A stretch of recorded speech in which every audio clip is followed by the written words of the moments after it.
আপনারা দেখতে পাচ্ছেন এই যে এটা হচ্ছে ওনার ঘর, একটু ঘুরিয়ে দেখাও। এটা হচ্ছে ওনার ঘর, আর পানি কিন্তু 10 আর কিন্তু বেশি সময় বাকি নাই যে ওনার ঘরটা বাসায় নিয়ে যাবো।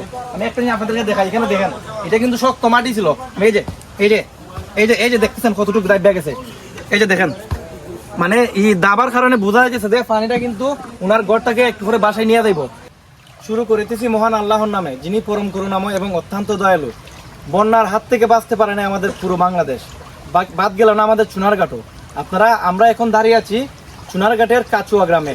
আপনারা দেখতে পাচ্ছেন এই যে আমাদের এখানে 10 হাত দূরে খোয়াই নদী, খোয়াই নদীর কিন্তু ভয়ঙ্কর রূপ নিয়েছে।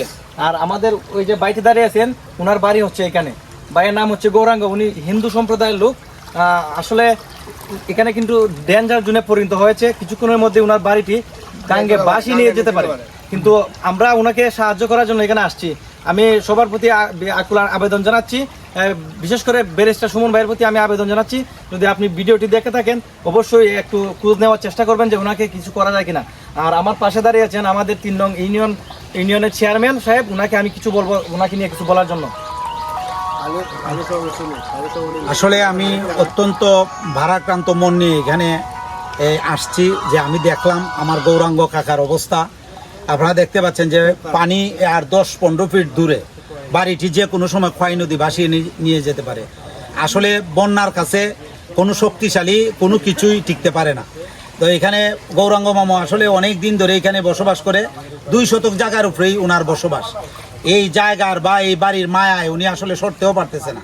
আমি ইয়নো মহোদয়ের সাথে আলাপ করেছি, উনি বলেছেন যে ওনাকে সরিয়ে আপাতত কাচুয়া প্রাইমারি স্কুলে নিয়ে যাওয়ার জন্য, এবং বাদ বাকি ওনার যে বিভিন্ন বিষয়গুলো আছে এগুলা উনিও দেখবেন, আমি চেয়ারম্যান হিসেবে আমরাও দেখব।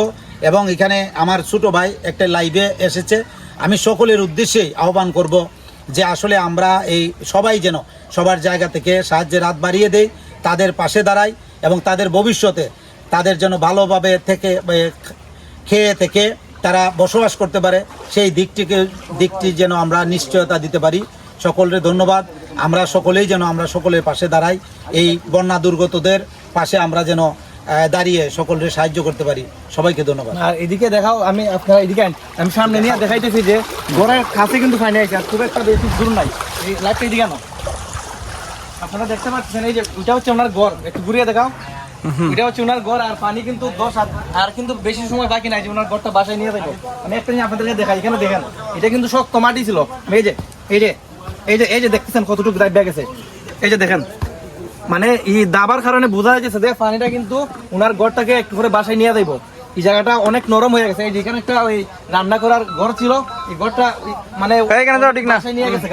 এখানে কিন্তু আমি রিক্সের মধ্যে দ্বারা ভিডিওটা করতেছি। আর উনি যে ভাইয়ের ঘর, ওনাকে আমি একটু প্রশ্ন করবো যে আপনার তো এখন এক বিপজ্জনক একটা অবস্থায় আছেন, কিন্তু আমাদের চেয়ারম্যান সাহেব বলছেন যে আপনি এখন একটা আশ্রয়স্থলে যান, মানে উনি চেষ্টা করবেন। আর আমরা যারা প্রবাসী ভাই আছেন, আমি আমার ভিডিওর মাধ্যমে ভিডিও ডেসক্রিপশনে এবং কমেন্ট বক্সে আমি পার্সোনাল বিকাশ নাম্বার দিয়ে দেবো।